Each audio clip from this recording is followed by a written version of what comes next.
प्रिय छात्रों, आज की क्लास में हम आप लोगों के सामने ट्रिकी जीके मतलब कि जीके को ट्रिक के माध्यम से कैसे क्वेश्चन निकाला जाए या कैसे तैयार किया जाए, इसी ट्रिके जीके के संबंध में मैं आप लोगों को कुछ ट्रिक के माध्यम से कुछ चीज़ों को प्रस्तुत करने जा रहा हूं।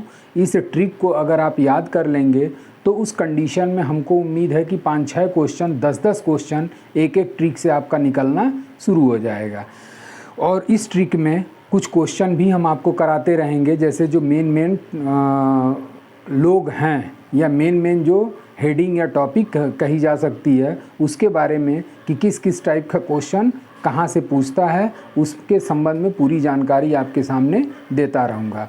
तो कोशिश ये करिएगा कि जितने भी मैं ट्रिकी जीके एक नहीं बल्कि हम आपको बहुत सारे ट्रिक प्रोवाइड कराऊंगा, जिसमें संविधान से रिलेटेड ट्रिक होंगे, उसके बाद से संप्रदाय मतलब कि धार्मिक संप्रदाय से रिलेटेड ट्रिक होंगे, उसके साथ साथ प्राचीन इतिहास का ट्रिक होगा, कुछ हम आपके सामने साइंस वगैरह के भी ट्रिक आप लोगों के सामने प्रोड्यूस करूंगा। तो इन सारे ट्रिक को जब आप याद कर लेंगे तो उससे हमको उम्मीद है कि एक एक ट्रिक से कम 8-8 10-10 क्वेश्चन आपके तैयार हो जाएंगे।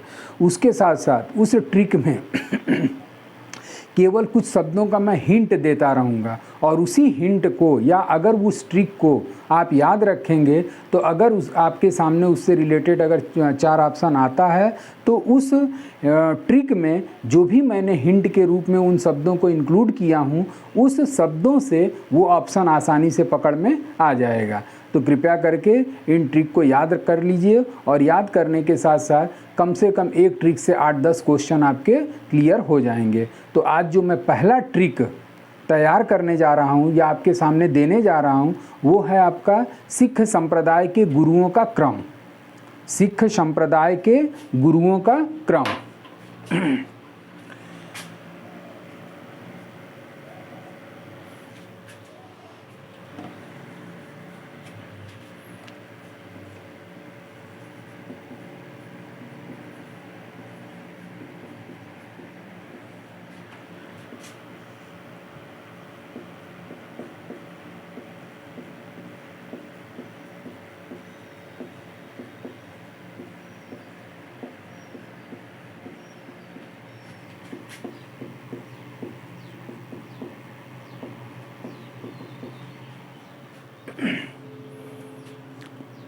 जैसा कि आपका भिन्न भिन्न परीक्षाओं में संप्रदाय से रिलेटेड क्वेश्चन आते रहते हैं, उस संप्रदाय में सिख संप्रदाय हो गया, उसके बाद से शंकराचार्य से रिलेटेड क्वेश्चन भी उठते रहते हैं। धार्मिक संप्रदाय में शंकराचार्य भी शामिल हो जाएंगे, बौद्ध धर्म शामिल हो जाएगा, जैन धर्म शामिल हो जाएगा।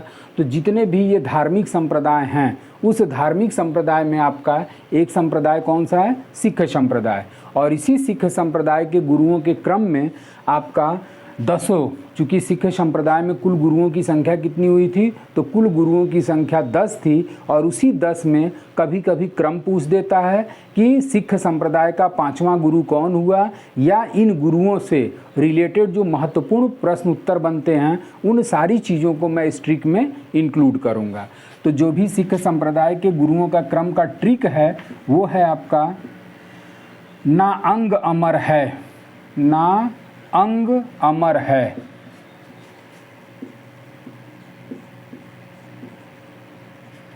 न राम अर्जुन,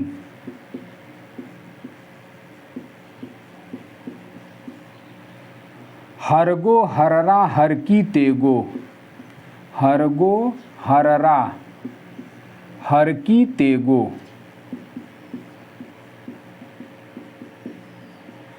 अब यहाँ पर 10 अल्फ़ाबेटिकल अक्षर आ गए और उस 10 अल्फ़ाबेटिकल अक्षर से आपके सामने 10 गुरुओं का नाम निकलेगा।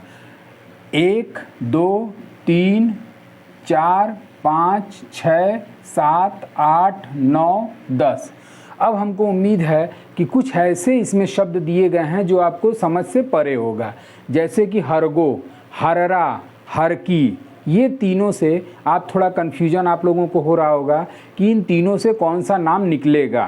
तो अगर आपके सामने 4 ऑप्शन दे दिया जाए और क्वेश्चन ये दे दिया जाए कि सिख संप्रदाय का 6वां गुरु कौन था, ठीक, तो आप इसको अंगुली पे गिन करके कि ना अंग अमर है, न राम अर्जुन, राम अर्जुन हरगो। अब यहाँ पर हरगो से आपका ऑप्शन में सिर्फ एक ही देगा, वो चारों ऑप्शन आपका हरगो से नहीं रिलेटेड रहेगा। अब छठवां गुरु में रामदास डाल दिया, अर्जुन देव डाल दिया, हर गोविंद डाल दिया, हररा डाल दिया, तो उस कंडीशन में छठवें पे क्या आ रहा है, हरगो, यानी कि हरगो से कौन निकला, हर गोविंद निकला। तो ये आसानी से आपका आंसर पकड़ में आ गया कि नहीं आ गया। तो इस तरीके से सिख संप्रदाय के कुल गुरुओं का संख्या 10 है और इसका ट्रिक है ना अंग अमर है, ना राम अर्जुन, हरगो हररा हर की तेगो। जितने भी आपके सामने अंडरलाइन हमने किया हुआ है उन सारे अंडरलाइन से आपके सिख संप्रदाय के गुरुओं का क्रम निकल करके बाहर आएगा। अब देखते हैं ना से कौन निकला। तो ना से आपका नाम सुने होंगे गुरु नानक,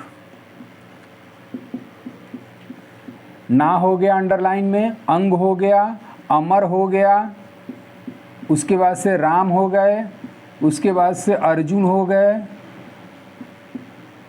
हरगो से हररा, हर की, तेगो, तेगो। अब यहाँ पर ये 10 अल्फ़ाबेटिकल अक्षर से 10 गुरुओं का नाम निकलता चला जाएगा। ना से कौन निकला, गुरु नानक, गुरु नानक। अंग से गुरु अंगद देव, गुरु अंगद देव। अमर से गुरु अमरदास, गुरु अमरदास। राम से गुरु रामदास। अर्जुन से गुरु अर्जुन देव।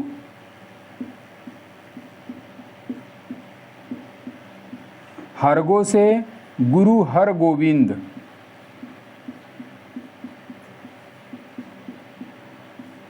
हररा से गुरु हर राय, गुरु हर राय। हरकी से गुरु हर किशन, गुरु हर किशन। ते से गुरु तेग बहादुर, गुरु तेग बहादुर। गो से गुरु गोविंद सिंह जो कि सिख संप्रदाय के अंतिम गुरु बने थे, गुरु गोविंद सिंह। तो इस तरीके से इस ट्रिक के माध्यम से 10 गुरुओं का नाम आपके सामने क्लियर हो गया। अब इसमें जो मुख्य प्रश्न आपके परीक्षाओं में पूछे जाते हैं उसके बारे में मैं आपको बता देता हूं कि पहला क्वेश्चन ये बन जाता है कि सिख संप्रदाय का प्रथम गुरु कौन हुआ या सिख संप्रदाय का संस्थापक कौन हुआ। तो सिख संप्रदाय के संस्थापक कौन हुए थे, तो वो आपके हुए थे गुरु नानक। तो यहाँ पर आपका पहला तथ्य क्या निकला, सिख संप्रदाय के संस्थापक, सिख संप्रदाय के संस्थापक। अब जब ये सिख संप्रदाय के संस्थापक हुए तब फिर इनका जन्म वगैरह के बारे में जान लीजिए कि इनका जन्म कहाँ हुआ था।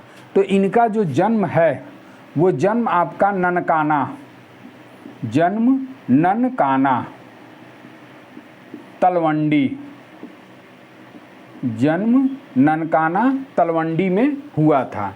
और इनको ज्ञान की प्राप्ति, ये भी क्वेश्चन आपका आता है कि गुरु नानक को ज्ञान की प्राप्ति कहाँ हुई थी। जैसे कि महात्मा बुद्ध को भी ज्ञान की प्राप्ति हुई थी, उसके साथ साथ आपका महावीर स्वामी को ज्ञान की प्राप्ति हुई थी। इस्लाम धर्म के संस्थापक थे मोहम्मद साहब, उस मोहम्मद साहब को भी ज्ञान की प्राप्ति हुई थी। तो उसी तरीके से गुरु नानक को ज्ञान की प्राप्ति काली बेन नदी के तट पर हुआ था, काली बेन नदी के तट पर, तट पर।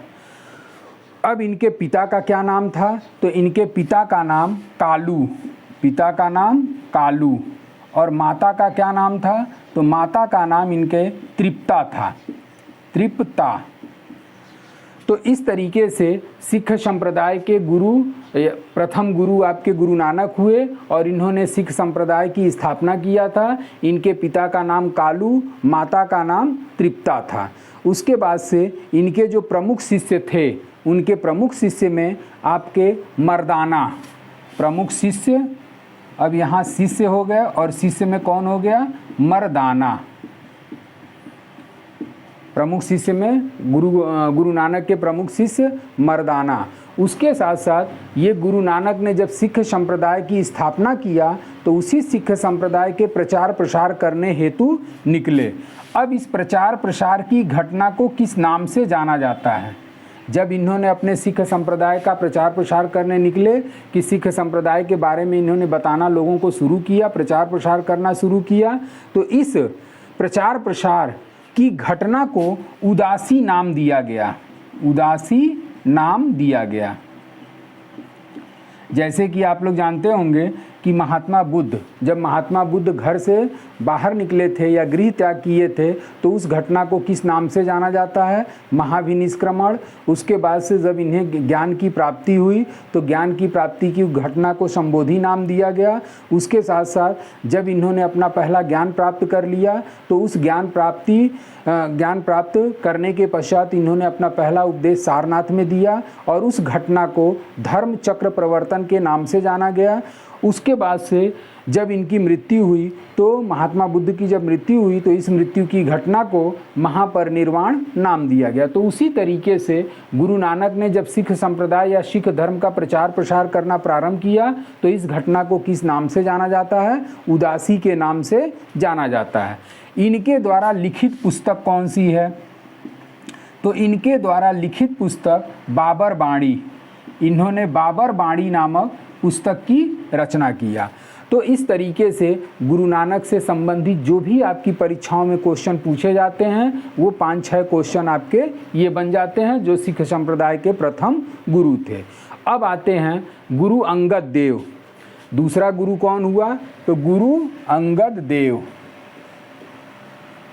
अंगद देव।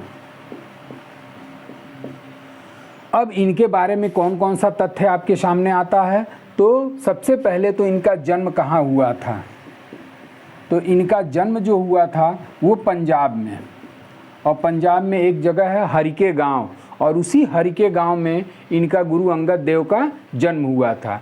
और ये गुरु अंगद देव शिष्य किसके थे? तो ये शिष्य थे आपके गुरु नानक के, गुरु नानक। और गुरु नानक के ये शिष्य थे और इनका बचपन का नाम क्या था? इनका बचपन का नाम लेहना था, बचपन का नाम लेहना। और जब ये सिख संप्रदाय के गुरु बने तो गुरु अंगद देव के नाम से सिख संप्रदाय की गद्दी को संभाले थे।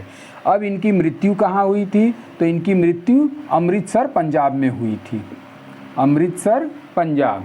उसके बाद से इन्होंने पंजाबी लिपि की उत्पत्ति किया था। गुरु अंगद देव क्या किए? पंजाबी लिपि, और वो पंजाबी लिपि इनके द्वारा पंजाबी लिपि की उत्पत्ति की गई, जिसे किस नाम से जाना जाता था? तो गुरुमुखी, गुरुमुखी के नाम से जाना जाता था। और इनके द्वारा लंगर प्रथा का प्रचलन किया गया। ये इंपॉर्टेंट क्वेश्चन आपका बनता है, लंगर प्रथा का प्रचलन किसने किया? तो लंगर प्रथा का प्रचलन, और इनके द्वारा लंगर प्रथा का प्रचलन किया गया, जो कि एक निःशुल्क सामूहिक भोज था। निःशुल्क सामूहिक भोज का मतलब आज भी अगर आप पंजाब वगैरह में चले जाएंगे तो ये जितने भी पंजाबी हैं ये एक तरीके से सामाजिक कार्यों की तरफ ज़्यादा ध्यान देते हैं। जैसे गर्मी वगैरह में ये लोग रोड पर जा कर के ठंडे पानी का स्टॉल लगा देते हैं कि कोई भी यात्री अगर आता जाता है तो उसको इस गर्मी से निजात दिलाने के लिए इनको ठंडा पानी या ठंडई वगैरह इस टाइप से ये लोग सेवा में लगे रहते हैं। उसी तरीके से निःशुल्क सामूहिक भोज को ही पंजाबी में या पंजाब में क्या कहा जाता है? लंगर प्रथा के नाम से जाना जाता है। और इस लंगर प्रथा का प्रचलन किसके द्वारा किया गया? गुरु अंगद देव के द्वारा किया गया। अब आते हैं तीसरा जो है वो आपके गुरु रामदास।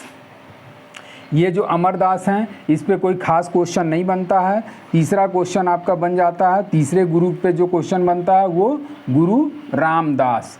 और ये जो गुरु रामदास हुए थे, गुरु रामदास जब अकबर से मुलाकात किए तो अकबर इनसे प्रभावित होकर के तीर्थ यात्रा कर पंजाब में 1 वर्ष के लिए तीर्थ यात्रा कर से मुक्ति प्रदान किया। तो रामदास के शासनकाल में अकबर द्वारा तीर्थ यात्रा कर से मुक्ति, तीर्थ यात्रा कर से मुक्ति। क्योंकि आपका एक तरीके से जब सिख संप्रदाय का उदय हुआ तो उस सिख संप्रदाय के उदय के समय आपके मुग़ल वंश का शासन था, और मुग़ल वंश के शासन में कौन शासन इनके शासनकाल में कर रहा था, तो अकबर। तो जब अकबर और रामदास की आपस में मुलाकात हुई तो इसी अकबर के द्वारा इस रामदास से प्रभावित होकर के पंजाब में 1 वर्ष के लिए तीर्थ यात्रा कर से मुक्त कर दिया। और इसी अकबर के द्वारा 500 बीघा ज़मीन दान में दिया गया। और जब 500 बीघा ज़मीन इन्होंने दान में दिया तो इसी रामदास के द्वारा संतोष सर नामक तालाब की खुदाई प्रारंभ कराया। अब जब ये 500 बीघा ज़मीन मिल गया तो रामदास ने किसका निर्माण करना प्रारंभ करा दिया, तो संतोष सर नामक तालाब का निर्माण।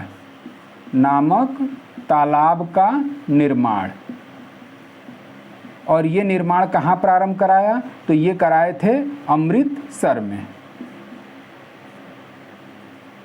अमृतसर में इन्होंने निर्माण कार्य प्रारंभ कराया। उसके बाद से इनके द्वारा रामदासपुर नामक नगर की स्थापना की गई। रामदासपुर नामक नगर की स्थापना, और इसको प्रारंभ में किस नाम से जाना जाता था, तो इसको प्रारंभ में चक गुरु के नाम से जाना जाता था। तो इन्होंने रामदास नामक नगर की क्या किया, स्थापना किया। तो इस तरीके से आपके ये 3 गुरुओं से रिलेटेड जो भी क्वेश्चन आपके परीक्षाओं में पूछता है, ट्रिक के साथ यहीं पे हमने व्याख्या प्रस्तुत कर दिया। ये ट्रिक याद कर लीजिए, उसके साथ साथ जो परीक्षाओं में क्वेश्चन पूछता है वो फैक्ट के रूप में आपके सामने क्लियर हो गया। तो इस तरीके से आप लोगों ने जो सिख संप्रदाय के गुरुओं का क्रम है उस क्रम को ट्रिक के माध्यम से आप लोगों ने समझा। उसके साथ साथ आप लोगों ने 3 गुरुओं के बारे में हमने आप लोगों के सामने डिटेल प्रस्तुत कर दिया, जिसमें कि उन 3 गुरुओं से रिलेटेड आपकी परीक्षाओं में क्वेश्चन आंसर अक्सर पूछे जाते हैं। अब जो आपके और इम्पॉर्टेंट गुरु बच रहे हैं, जिसमें आपके गुरु अर्जुन देव, गुरु तेग बहादुर, गुरु गोविंद सिंह, और इन गुरुओं से संबंधित मोस्ट इम्पॉर्टेंट क्वेश्चन के रूप में शामिल होते रहते हैं परीक्षाओं में। और इन गुरुओं का जो तथ्य या फैक्ट बनता है उसको मैं आपके सामने अगले क्लास में आप लोगों के सामने प्रोड्यूस करूँगा। आज के लिए चूँकि छोटा वीडियो मैं आप लोगों के सामने इसलिए प्रोड्यूस कर रहा हूँ कि उस कंडीशन में आप लोगों को देखने में आसानी होगी। और ट्रिक जब भी मैं दूसरा वीडियो या दूसरा क्लास इसका ले करके आऊँगा तो उस ट्रिक को उसमें फिर से मैं रिपीट करते हुए आगे के गुरुओं के क्रम के बारे में जो भी तथ्य निकलता है उसकी मैं व्याख्या आप लोगों के सामने कर दूँगा। तो आज के लिए बस इतना ही। Thank you so much.